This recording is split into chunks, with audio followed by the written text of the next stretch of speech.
My daughter-in-law called the police to our home. She's unstable and a danger to my children. I just looked at the officer and said, please come in. I have something to show you. Her lies evaporated the moment I hit play. Where are you watching from today? Drop your location in the comments below and hit that like and subscribe button. Let me tell you how a perfectly ordinary Tuesday in September turned into the day I finally got my revenge on the woman who'd been systematically destroying my family for 3 years. My name is Margaret Maggie Collins. I'm 52 years old, and until this morning, I thought my biggest problem was deciding whether to make pot roast or chicken for dinner. Officer Daniel Martinez stood awkwardly in my doorway, his young face trying to stay professionally composed while clearly wishing he was anywhere else. Behind him, my daughter-in-law Carla paced frantically on my front lawn, waving her arms and shouting things like, she's completely lost it, and my children aren't safe. The thing about Carla Davidson Collins is that she's always been an exceptional actress. When she married my son Kevin 3 years ago, she fooled us all with her sweet southern charm and endless talk about family values. She baked cookies for school fundraisers, volunteered at the church, and called me Mama Maggie with such warmth that I actually felt guilty for my initial reservations about her. But actors always slip up eventually, and Carla's performance had been unraveling for months. Mrs. Collins, Officer Martinez said carefully, your daughter-in-law called our station this morning, claiming you've been exhibiting erratic behavior and making threats toward her children. I almost laughed, Instead, I stepped aside and gestured for him to enter. Officer Martinez, please come in. Can I offer you some coffee? I just made a fresh pot. Behind him, Carla's voice shot up into a near shriek. Don't you go in there alone. She's dangerous. The officer glanced back at her, then at me. I was wearing my usual Tuesday outfit: clean jeans, a yellow cardigan my late husband bought me for Christmas, and my grandmother's pearl earrings. I looked about as dangerous as a golden retriever. Coffee would be nice. Ma'am, he said, stepping inside. I led him to my kitchen. Everything exactly as it should be: clean counters, fresh flowers from my garden in a mason jar, and the lingering smell of cinnamon rolls I'd baked earlier for Kevin's lunch. It was certainly not the home of an unstable woman. Mrs. Collins, Officer Martinez began, taking out a small notebook. Can you tell me about your interactions with Mrs. Davidson Collins recently? I poured him coffee in my best china cup and sat across from him at the table. Well, officer, that's quite a story. But before I tell it, you should know that everything Carla said about me today was a lie, and I can prove it. His eyebrows lifted. How's that? I reached into the drawer beside me and took out a small device the size of a deck of cards. This is a digital recorder. For the past 2 months, I've been recording every conversation I have with Carla. Surprise flickered across his face. Why would you do that? Because, I said, setting the recorder on the table. My daughter-in-law has been trying to turn my son against me, alienate me from my grandchildren, and convince everyone I know that I'm losing my mind. And I finally got tired of being the only one who knew the truth. Through the window, I could see Carla pacing even faster now, throwing panicked glances toward the house. She knew exactly what I had on that recorder. That's a very serious accusation, Mrs. Collins. It is, I agreed. And I have very serious evidence. I pressed play. Carla's voice filled my kitchen, crisp, cold, unmistakable. Listen, you old bat. I don't care what Kevin thinks he wants. Those children are mine. This family is mine. And if you think I'm going to let some dried-up widow interfere with my plans, you're even more pathetic than I thought. Officer Martinez froze, his coffee cup halfway to his lips, and that was only the beginning. He set his cup down with trembling hands as Carla's voice continued. Kevin's too weak to see what needs to be done, but I'm not. You're going to back off from my family, or I'll make sure everyone knows you're losing your mind. I watched his expression carefully as the recording played. This was exactly what I'd been waiting for. A witness who couldn't be manipulated by Carla's tears or convinced that I was just a bitter old woman making things up. The recording was from last Thursday. Carla had come over while Kevin was at work, supposedly to pick up some toys the kids had left behind. But by then, I had learned to recognize her little hunting expeditions. You see, officer, I said quietly, pausing the recording, this conversation happened in my living room. Carla thought she was safe because Kevin wasn't here, and she assumed I'd never tell him what she really said to me. Jesus, he muttered before catching himself. Excuse me, ma'am, I smiled. I've heard worse. There's more if you're interested. Through the window, Carla had stopped pacing.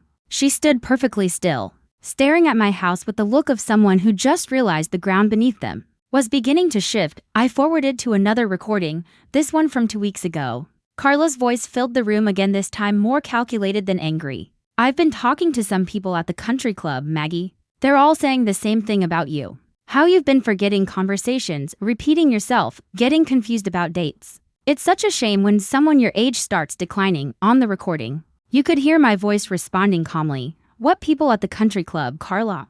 Oh, you know, Jennifer Morrison, Beth Caldwell. They're all concerned about you. What Carla didn't know was that I'd had lunch with both Jennifer and Beth the day before that conversation. Neither of them had mentioned a thing about my mental state, because neither of them had noticed anything wrong. They had, however, mentioned that Carla had been asking a lot of questions about early onset dementia and how families handle difficult situations with aging relatives. Officer Martinez shook his head slowly. Mrs. Collins, how long has this been going on? The recordings? 2 months. But the campaign against me started about 6 months after Carla married Kevin. It was subtle at first, little comments about how I seemed tired, suggestions that maybe I shouldn't drive at night anymore, conversations about how hard it must be for me to live alone in this big house. I shook my head. I was stupid enough to think she was being caring. She's been building a case, I continued, planting seeds with Kevin, with the neighbors, with anyone who would listen. Maggie's getting older. Maggie seems confused lately.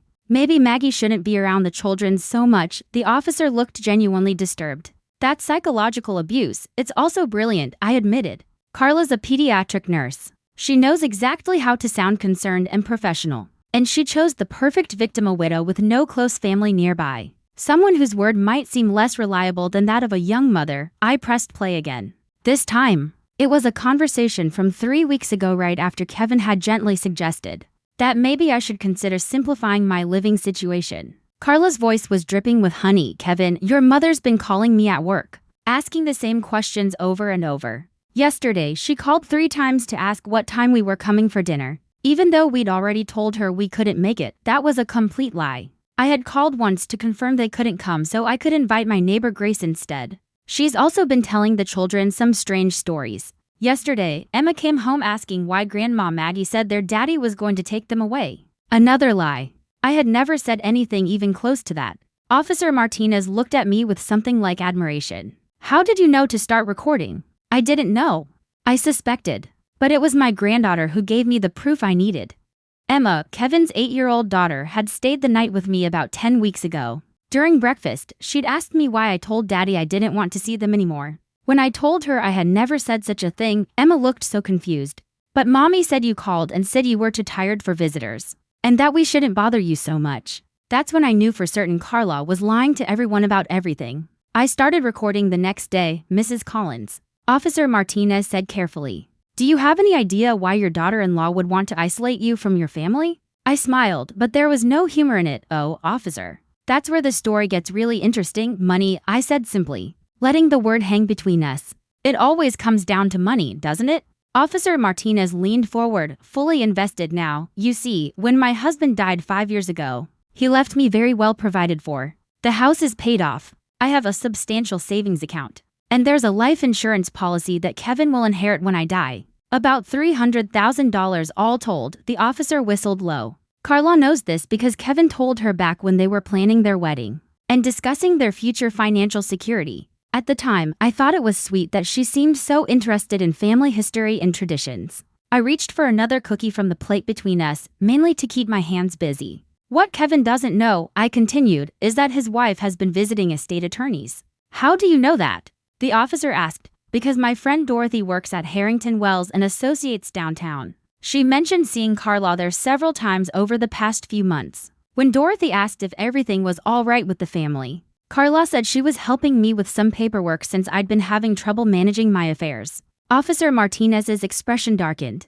More lies, exactly. So I did some investigating of my own. Turns out Carla has been researching guardianship laws, specifically how to have someone declared mentally incompetent. I let that sink in for a moment. Through the window, I could see Carla with her phone out now, probably calling Kevin to tell him some story about how the police were at his mother's house. And she was so worried about my mental state. The plan was elegant, really. Isolate me from my support system, document my supposed decline, and eventually petition the court to have Kevin appointed as my guardian. Once that happened, she'd have control over my finances, my medical decisions, and my living situation. That's... Officer Martinez struggled for the right word. Evil, I suggested helpfully. Yes, he agreed.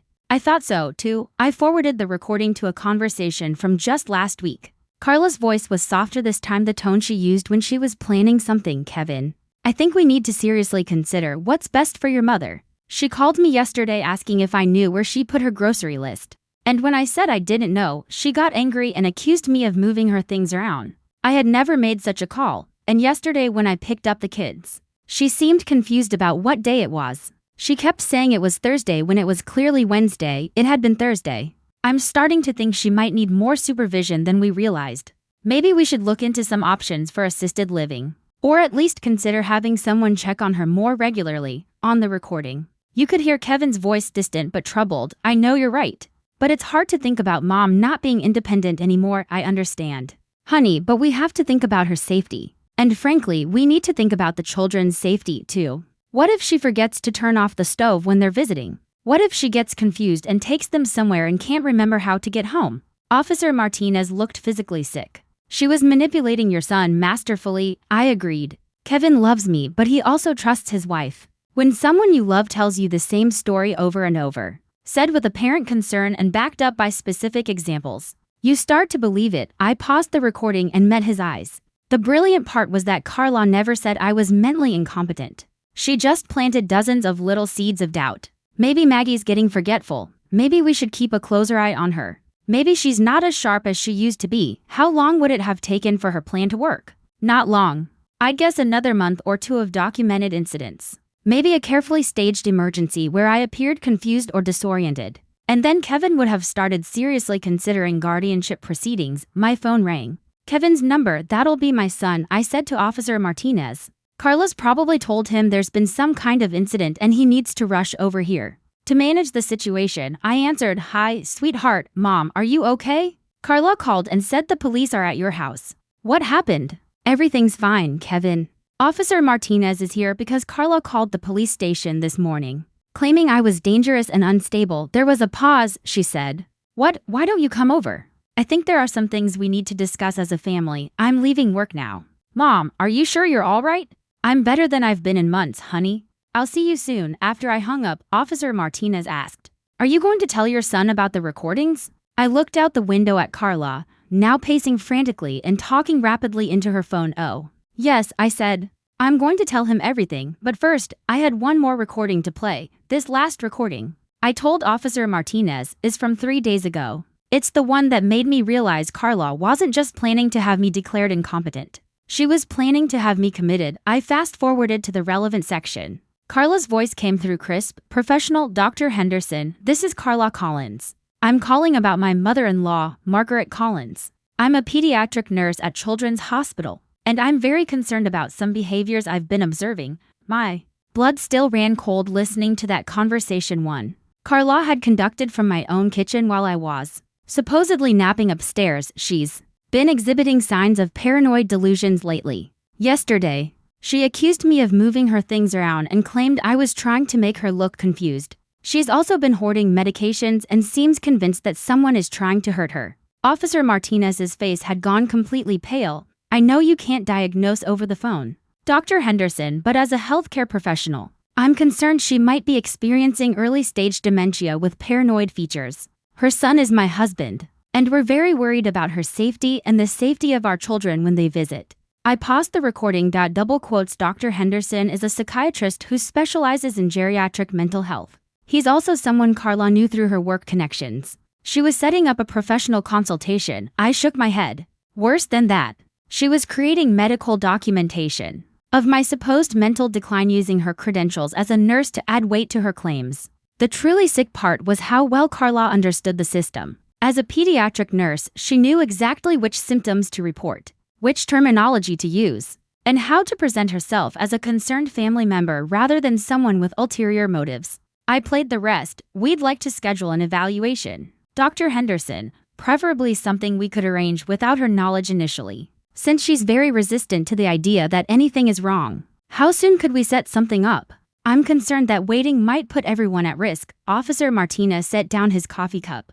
"Mrs. Collins, this is criminal. She was building a false medical case against you. And if Dr. Henderson had agreed to see me based on Carla's report, if he'd found any signs of age-related forgetfulness or normal cognitive changes, It would have been documented as supporting evidence for her claims. I could see him working through the implications.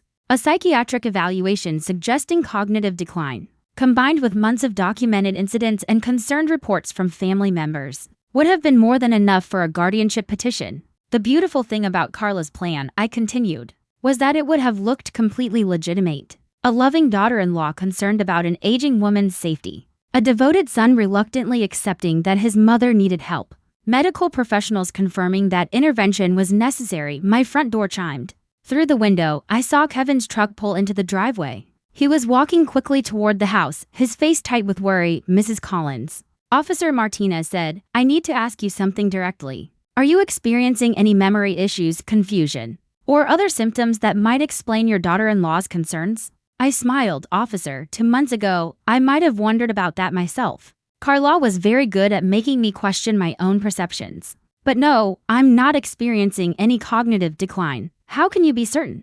Because after I started recording our conversations, I also started documenting everything else. I keep detailed notes about my daily activities, my conversations, my appointments. I had my doctor run a complete physical and cognitive assessment. I even took one of those online memory tests. I pulled a folder from the kitchen drawer. Dr. Williams confirmed that I'm in excellent physical and mental health for a woman my age. My memory, reasoning ability, and judgment are all well within normal ranges. Kevin's footsteps echoed on the porch. More importantly, I said, I've been keeping careful track of every incident Carla claimed happened. The confused phone calls, the forgotten conversations, the strange behavior with the children. Officer Martinez. I have documentation proving that every single incident she reported was either completely fabricated or a deliberate misrepresentation of normal events. Kevin knocked on the door. Come in. Sweetheart, I called. We're in the kitchen. My son appeared in the doorway. His dark hair disheveled and his face full of worry. At 32, Kevin looked remarkably like his father had at that age, those same kind eyes and gentle demeanor. That had made him such an easy target for someone like Carla. Mom, what's going on? Carla said. Kevin, I interrupted gently. I'd like you to sit down. There are some things about your wife that you need to know. He looked between Officer Martinez and me, clearly trying to understand what kind of situation he had just walked into. Is someone going to tell me why there's a police officer in my mother's kitchen? Kevin asked. Your wife called the police this morning, Officer Martinez said carefully. She claimed your mother was exhibiting dangerous and unstable behavior. Kevin's face went completely white. She said what? I reached across the table and took his hand. Honey, for the past several months, Carla has been lying to you about me. She's been lying to everyone about me and I can prove it. I set the recorder on the table in front of him. Before you listen to this, I want you to know that I love you and nothing you're about to hear changes. Then I pressed play. As Kevin listened to his wife's voice revealing what she really thought about me and outlining her plans for our family, his expression shifted from confusion to disbelief, to anger, and finally to something that looked painfully like grief. Turn it off, he said quietly after the third recorded conversation. I stopped the playback and waited. Officer Martinez discreetly checked his phone, giving us a moment of privacy. How long? Kevin finally asked, barely above a whisper. How long have I been recording? About 2 months. No, he said. How long has this been going on? Since about 6 months after your wedding. He put his head in his hands. Jesus, Mom. Why didn't you tell me? It was the question I'd been dreading. Because the answer showed just how deeply Carla had managed to damage our relationship. Because first, she made me doubt myself. And then she made me doubt whether you'd believe me. Kevin looked up sharply. I would have believed you, would you? I asked gently. Honey, 3 weeks ago you suggested I might want to consider simplifying my living situation. 2 weeks ago you asked if I was taking my medications regularly. Last week you asked if I'd thought about having someone check on me during the day. I watched recognition settle across his face. She told me you were showing signs of confusion. He whispered. She told you a lot of things. And because you love us both, you tried to find a middle ground. You started watching me for signs of decline and she made sure you found them. Officer Martinez cleared his throat. Mr. Collins, I'm sorry to interrupt, but there's something else you need to know. Your wife wasn't just trying to make your mother appear confused. She was actively working to have her declared mentally incompetent. I showed Kevin the folder containing my medical records and documentation.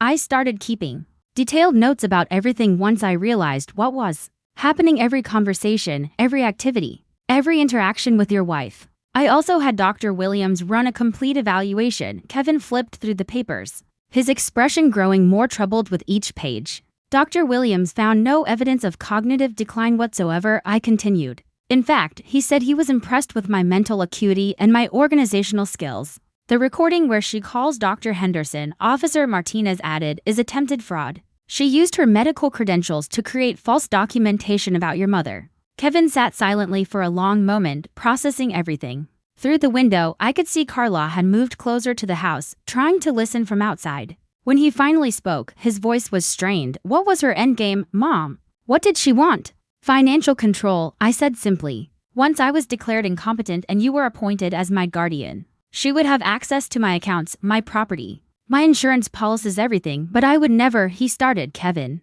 you're a good man with a generous heart. If your wife convinced you that I needed expensive care, or that the kids needed college funds, or that the family needed a bigger house, would you have said no? His silence was all the answer I needed. She was patient, I said quietly. This wasn't a get-rich-quick scheme. It was a long-term plan to slowly gain control of our family's financial resources while making herself look like the devoted daughter-in-law who was just concerned about everyone's best interests. My phone buzzed.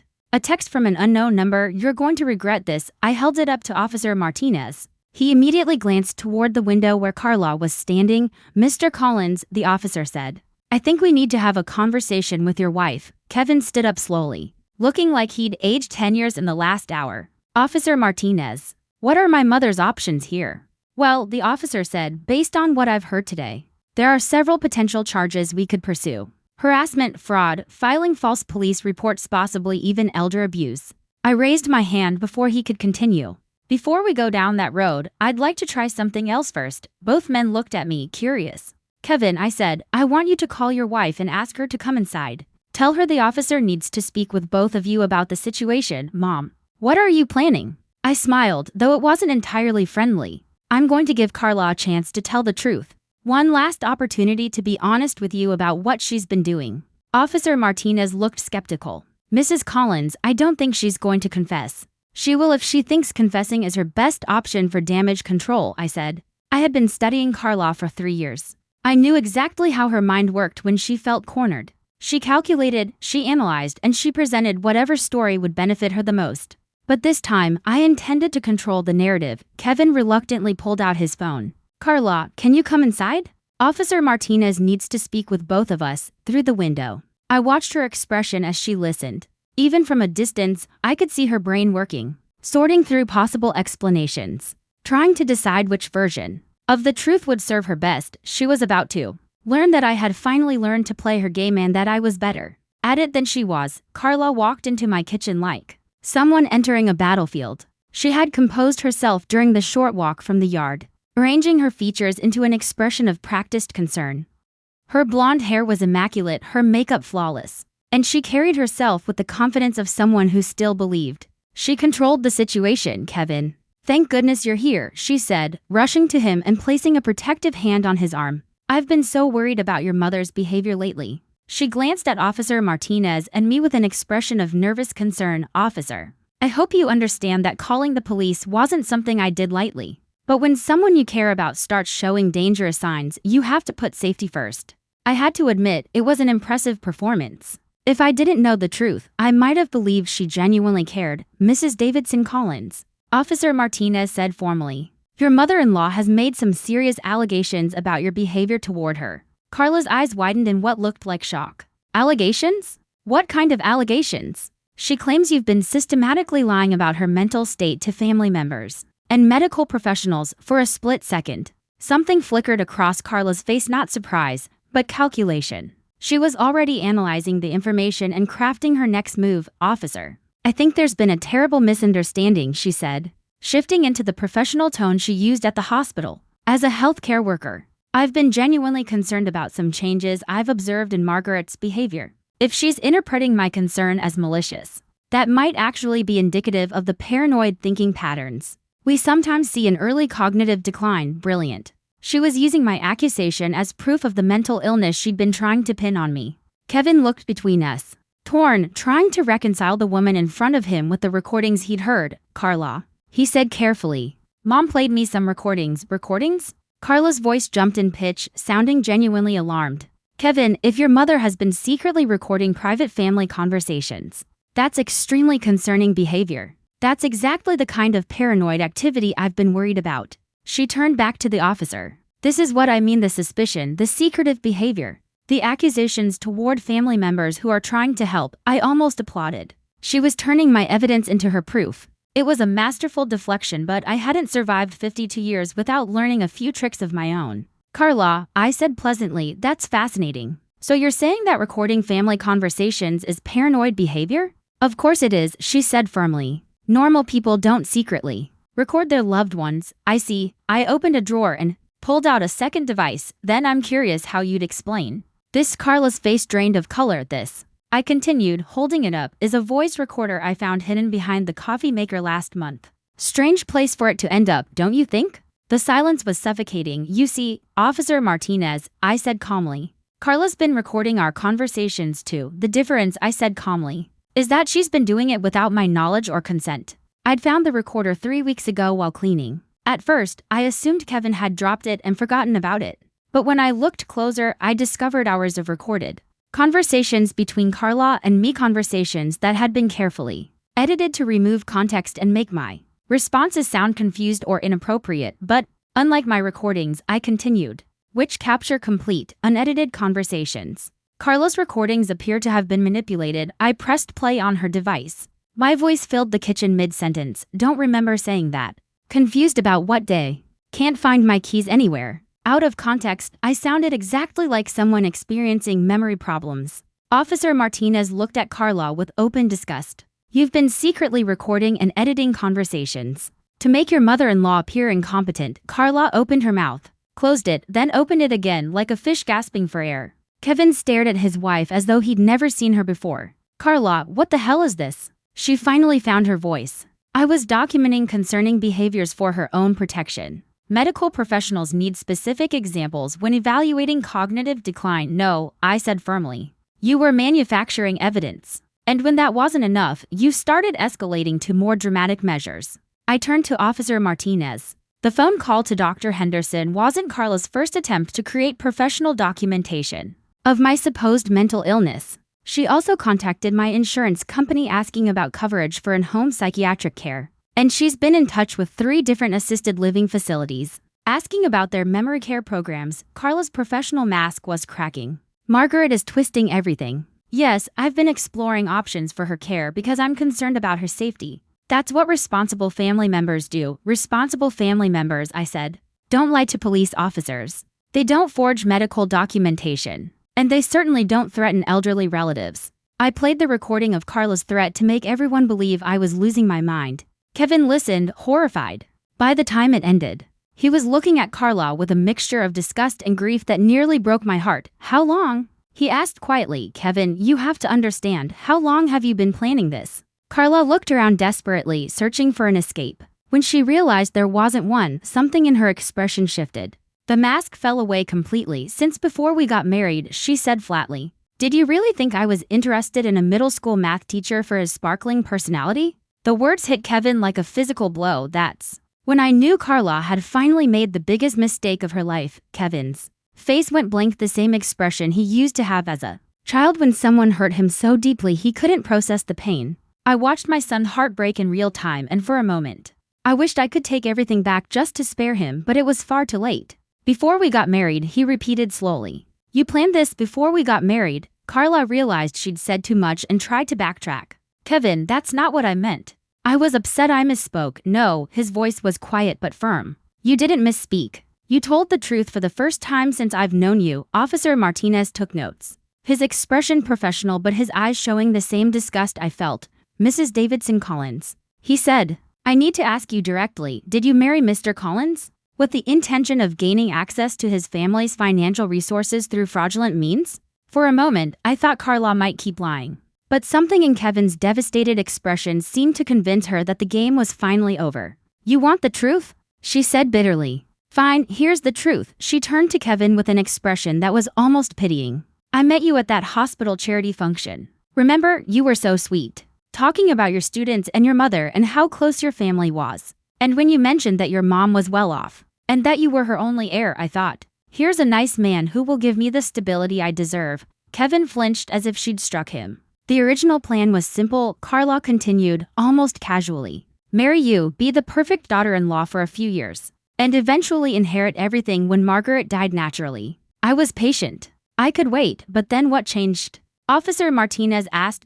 Carla laughed a cold, humorless sound. Margaret changed. She didn't decline the way older people are supposed to. She stayed sharp. She stayed active. She stayed healthy. And that's when I realized she could live another 20 or 30 years. Carla looked at me then with something almost like respect. You're tougher than I gave you credit for, Margaret. I'll give you that. So you decided to speed up the timeline, I said. I decided to take control of the situation. The incompetency angle would have worked perfectly. Kevin would have become your guardian. I would have convinced him that expensive care was necessary. And gradually we would have gained access to your resources for your own good. Kevin stood up so suddenly that his chair scraped across the floor. You manipulated me. You made me doubt my own mother.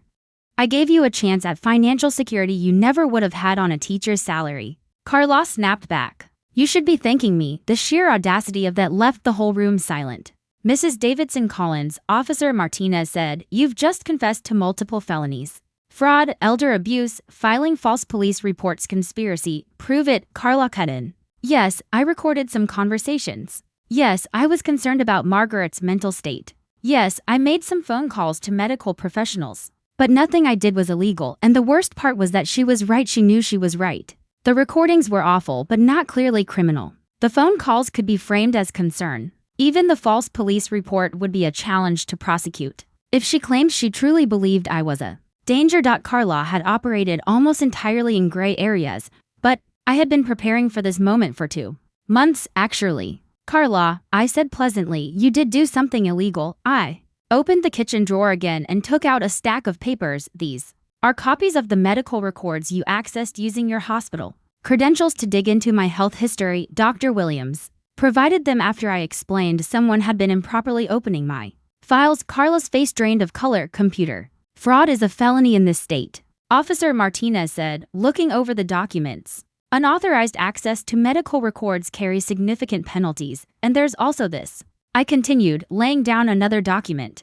A copy of the application you sent to Riverside Memorial requesting a psychiatric consultation for an elderly family member experiencing paranoid delusions. You listed yourself as the referring medical professional and gave false information about my symptoms and medical history. And this, I said, placing a final sheet on the table, is documentation showing you used your hospital's system to research guardianship procedures, legal precedents for cognitive decline cases, and estate planning strategies, all during work hours, all using credentials that don't authorize that kind of access. Carla stared at the evidence like she was watching her entire world collapse. Kevin looked at me with something close to awe. Mommy, how did you? Your wife isn't the only one who knows how to build a case, sweetheart, I said.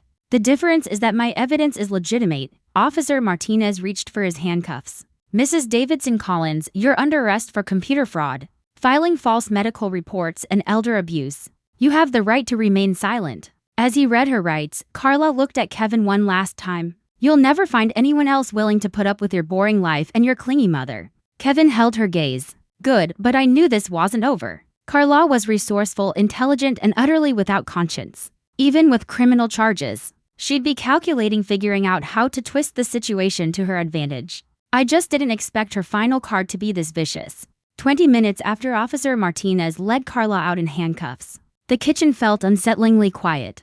Kevin sat at the table, staring at his coffee like it might hold answers he hadn't learned how to ask yet. Mom, he said finally. I'm so sorry. You have nothing to apologize for, sweetheart. I do. I believed her. I actually started to think you might be losing your memory. I reached across the table and squeezed his hand. She's very good at what she does. She fooled me for months too, but I didn't figure it out until after she caused real damage. We sat in a comfortable silence, letting the weight of everything settle. I was just beginning to think the worst was behind us when my phone rang. Kevin's name showed on the screen even though he was sitting right across from me. That's my phone, he said, checking his pocket in confusion. I answered cautiously. Hello? Margaret, this is Dr. Patricia Williams from Child Protective Services. A calm but serious voice said. I'm calling about a report we received this morning concerning the children in your son's care. My stomach dropped. What kind of report? The information suggests the children may be in an unsafe environment due to domestic violence in the home and concerns about their father's mental stability. Following a family crisis, I looked at Kevin, whose face had gone completely pale as he realized what was happening. Dr. Williams, I said, forcing my voice to stay steady, can you tell me who filed this report? I'm not able to share that information, she replied. But I can tell you it came from someone identifying themselves as a mandated reporter with medical credentials, Carla, even from jail. She was still playing games, Dr. Williams, I said. I think there's been a serious misunderstanding. The person who filed that report was arrested this morning for elder abuse and filing false reports. Ma'am, she said gently, regardless of the source, we're required to investigate any report involving potential harm to children. I'll need to speak with your son and assess the children's living situation. Kevin reached for the phone. This is Kevin Collins. Those are my children you're talking about, Mr. Collins, she said. I understand this is stressful, but I need you to bring Emma and Tyler to our office this afternoon for interviews. We also need to conduct a home visit to ensure their environment is safe. After Kevin hung up, he looked at me with panic in his eyes. Mom, what if they take the kids? They won't, I said firmly, though inside, worry gnawed at me. Carla had timed this perfectly. CPS investigations could drag on for weeks, sometimes months, and even unfounded complaints could wreak havoc on a family. We need to call a lawyer, Kevin said, already reaching for his phone. We need to do better than that, I replied. We need to go on the offensive. If the last few months had taught me anything, it was this: when someone is actively trying to destroy your life, simply defending yourself isn't enough. Sometimes you have to fight back with everything you have. Kevin, I said, call your principal and tell him you need the rest of the week off for a family emergency. Then call Emma and Tyler's school and let them know what's happening so they aren't blindsided. When CPS contacts them, what are you going to do? I'm going to make some phone calls of my own. My first call was to my lawyer, James Morrison, who'd been handling my affairs since Harold died. I explained everything that had happened and asked him to represent Kevin during the CPS investigation. The second call was to Dr. Williams, Dr. Williams, requesting copies of my full medical records and a written statement confirming my mental competency. The third call was to Detective Sarah Chen, who'd taken over after Officer Martinez. Detective Chen, this is Margaret Collins. I wanted to let you know that Carla Davidson Collins has filed a false report with Child Protective Services as retaliation for her arrest. What kind of report? She asked. She's claiming there's domestic violence in my son's home and that he's mentally unstable. This is clearly an attempt to maintain control over the family even from jail. Detective Chen sighed. Mrs. Collins, I wish I could say this is unusual, but manipulative people often escalate when they're caught. Do you have evidence the report is false? I do.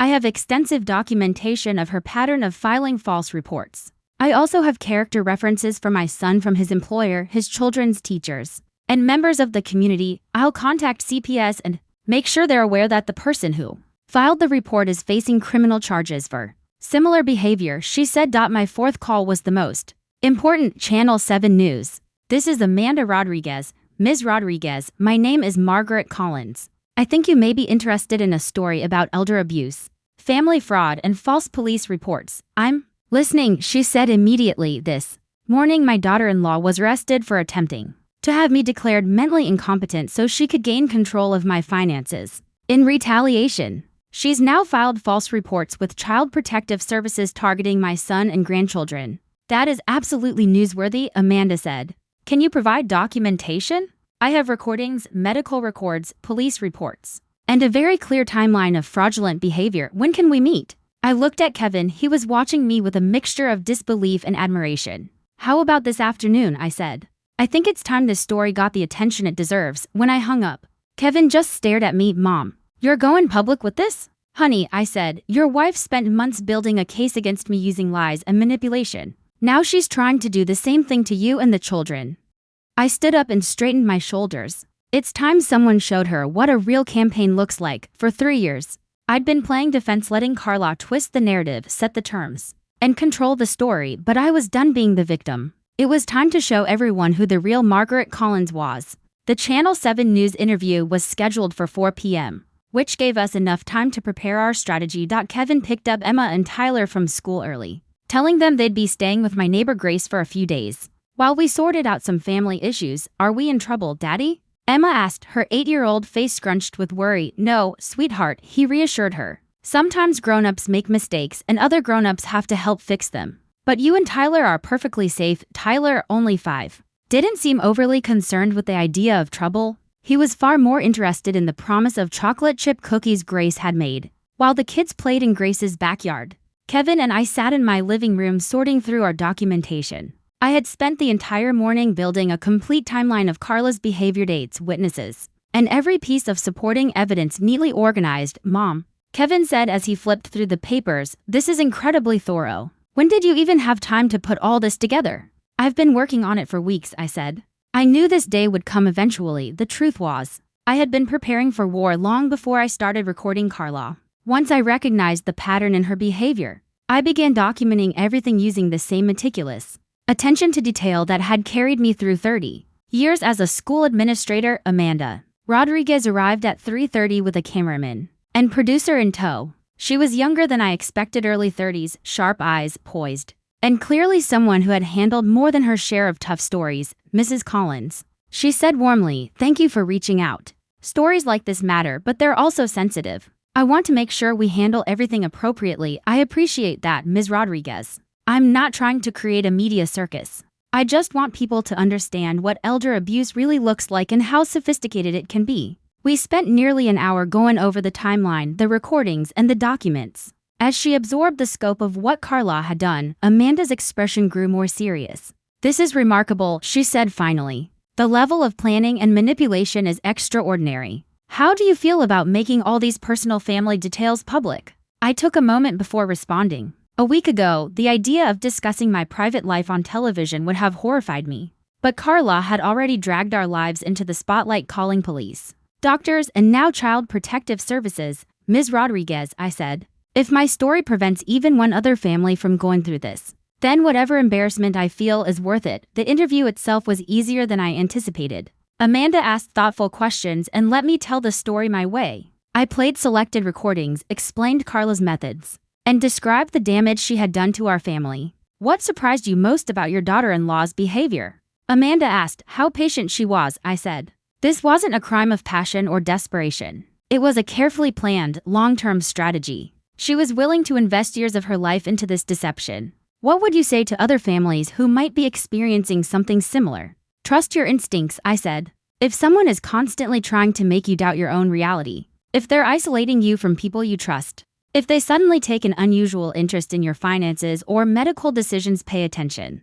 Those are red flags. The interview aired on the 6 o'clock news and the reaction was immediate. My phone didn't stop ringing for 2 hours. Friends, neighbors, former colleagues, even strangers called to offer support or share their own stories. Several people admitted they'd had concerns about Carla but hadn't known how to voice them. Mrs. Thompson, down the street, said Carla had asked her months ago about my daily routine and whether I ever seemed confused or forgetful. Mr. Davis from the hardware store said Carla had been asking about home security systems, specifically ones used to monitor elderly residents. Even more unsettling were the calls from other potential victims.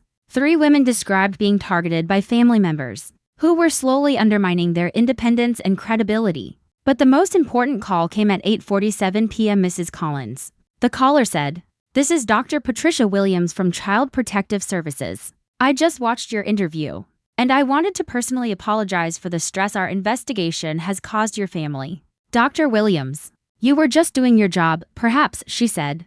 But we should have been more thorough when vetting the source of the report. Detective Chen contacted us this afternoon with additional information about Mrs. Davidson Collins. And in light of everything we've learned, we're closing our investigation immediately.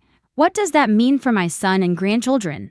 I asked. It means they can go home tonight and resume their normal lives, Dr. Williams said. We'll also be flagging Mrs. Davidson Collins in our system so that any future reports she files aren't automatically taken at face value. After I hung up, Kevin looked at me, written all over his face. Mom, how did you know the news interview would work? Because bullies rely on their victims staying silent, I said.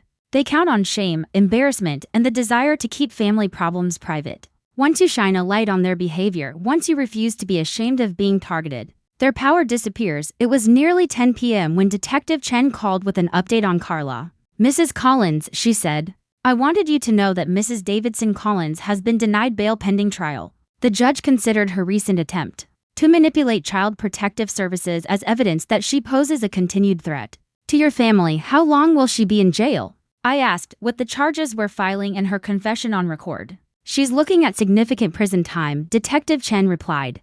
Her lawyer is already discussing a plea deal. I hung up and glanced at Kevin, who was sitting on the couch, eyes glued to the 10 o'clock news replay of our family ordeal. It's over, I said. Is it really? He asked quietly. I thought about that. Carla was in jail. CPS had closed their investigation. Our story was public. But I knew the real work of healing our family was just beginning. The legal part is over, I said. The rest is up to us. But first, there was one more thing I needed to do. 3 weeks later, I stood in courtroom 3B, watching Carla Davidson Collins accept a plea deal that would send her to prison for 7 years. She looked smaller somehow, diminished without her makeup and her polished professional attire. The orange jumpsuit was definitely not her color. When the judge asked if she had anything to say before sentencing, Carla rose and faced our side of the courtroom. For a brief, fleeting moment, I thought she might actually apologize. Your Honor, she said, her voice calm and steady. I maintained that my actions were motivated by genuine concern for family welfare. I believe that with more time and better communication, this entire situation could have been resolved without legal intervention. Even now, facing 7 years in prison, she couldn't admit she'd done anything wrong. The judge was unimpressed. Mrs. Davidson Collins, he said sternly. You have manipulated medical professionals, law enforcement, and social services in a systematic campaign of fraud and abuse. Your lack of remorse is as troubling as your original crimes. After the sentencing, Kevin and I walked out of the courthouse together. The children were at school, blissfully unaware that this chapter of their lives was finally closing. How are you doing? I asked Kevin as we sat on a bench outside the courthouse. Honestly, he said, I feel like I've been living in someone else's life for 3 years. I keep waiting for someone to tell me this was all a misunderstanding. No misunderstanding, I said. Just a very expensive education in human nature. Kevin had filed for divorce the week after Carla's arrest. The proceedings were complicated by the fact that she was in jail, but his lawyer expected everything to be finalized within a few months. Mom, can I ask you something? He said, of course. How did you stay so calm through all of this? If someone had been systematically trying to destroy my life, I think I would have lost my mind. I thought about it. The truth is, there were moments when I questioned my own sanity, when I wondered if maybe Carla was right and I was losing my grip on reality. But I had a purpose beyond just defending myself. Once I realized what she was doing, I became determined to protect you and the children from her manipulation. That gave me something to fight for instead of just something to fight against. Kevin looked at me, impressed. Still, the planning you did, the way you gathered evidence and built your case, where did that come from? I smiled. Sweetheart, I didn't survive 30 years as a high school principal without learning how to deal with manipulative people. Carla was more sophisticated than most teenagers, but the fundamental tactics were the same. We sat in comfortable silence for a while, watching lawyers and clients hurry up and down the courthouse steps. What happens now? Kevin asked. Now we go home, I said. You and the children move back into your house. I go back to my quiet retirement. And we all try to figure out what normal looks like. Will you be okay living alone? I mean, I looked at my son, this good man who'd been so thoroughly deceived by someone he'd trusted complete. Lion felt a surge of pride in how he'd handled everything once he'd learned the truth. Kevin, I've been taking care of myself for a long time.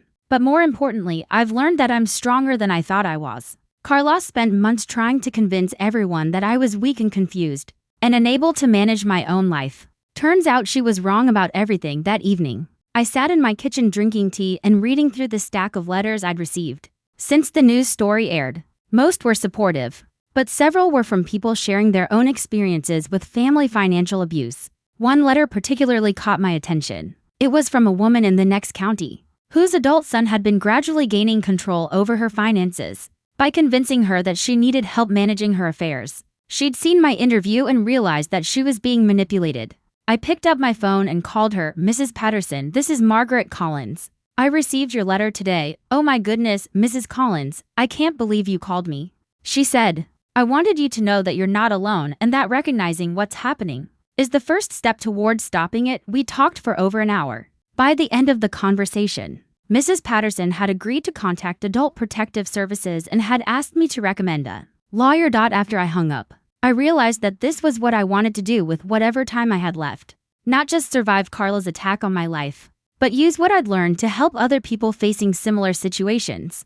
I opened my laptop and began typing, "My name is Margaret Collins. And 3 months ago, my daughter-in-law tried to have me declared mentally incompetent so she could steal my life savings." This is what I learned about fighting back. 2 hours later, I had the beginning of what would eventually become a comprehensive guide to recognizing and responding to elder financial abuse. My phone rang. Kevin's number. "Mom, I just wanted to say thank you." "For what?"